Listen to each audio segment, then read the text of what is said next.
keyboard heroes and communication storm. Needless to say, it has never been a strong communication whirlwind until now. Open a little bit, we see so much news spread. Just a few seconds, just tick the mouse or just slide and dot one of the news to fly across the world. Every day, we receive too much news. Good news is also available, but bad news also exists. With the maturity, perhaps the bad news when carefully brought out and considered. 1. Note happy memories. For example, our beloved late father Joseph was in the intensive care unit. Someone gave a picture of tragic loss when the father had to use a breathing machine. Thought the picture was just to send to relatives to add prayers. Belgium believes that just need to announce the prayers. The community has already prayed, not waiting for that tragic picture. It was bitter to see the picture of the late Joseph.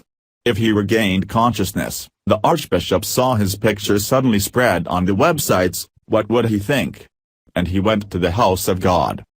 In those days, people had to go begging each person to put that picture on the internet. I have to try my best to explain before the other party will take it down. 2. A little girl from somewhere in Eindhoven.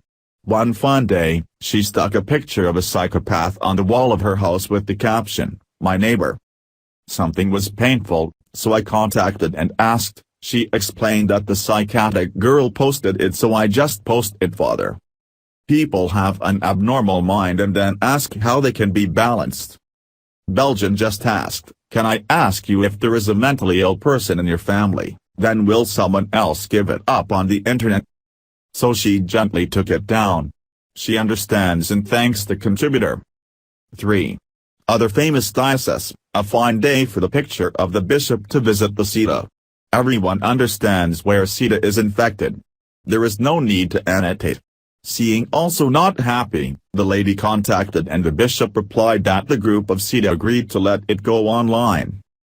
Perhaps in a moment of joy and being asked, people agree.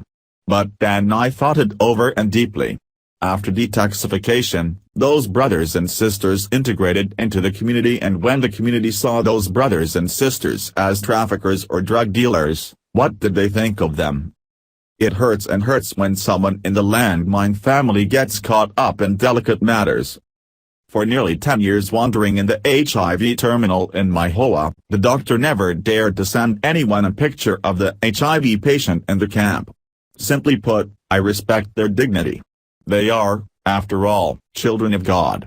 The little fallen astray they become disabled. And, he thought, if it was a child, a grandchild, or a brother of the churches who were put online in a state of sodas and drug trafficking, would they agree? I must understand and sympathize with these people. There is something to talk about every day. Every day there is something to break out on the internet. There are things that are sometimes intentional, but there are some unintentional outbursts that make the wave of public opinion arouse. But what should I do is to ask someone something. With the responsible person yet. Did I find a place to find out what happened, but I kept scratching the key like that. There are a lot of things that are not ours, as well as many things that have to go to an authorized and responsible place to resolve. However, many keyboard heroes resolve to result in divisions, contradictions, and especially lack of loving charity.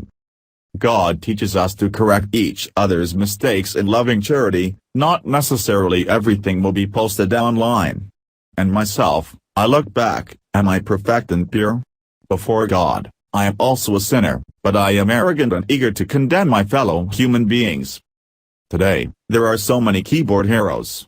If only those keyboard heroes could write their thoughts, Lenten meditations, or write about a beautiful life, the society as well as the church would be beautiful. The church urgently needs thoughts, writings, and feelings that bring love and unity. However, when searching, it seems that very few professional articles and studies are found. Is it possible that the writings of the heroes seem to honor themselves, not God? Suddenly recalled the motto of St. Augustine, all for the glory of God. Think of this Lenten season as the season when everyone is quieter to look at themselves. Thinking that you will live more loving charity during this Lenten season, as the church calls you to. May God bless each of us so that instead of using the keyboard to say bad words, opinions that cause dissension, we use keyboards to connect friendship and unity.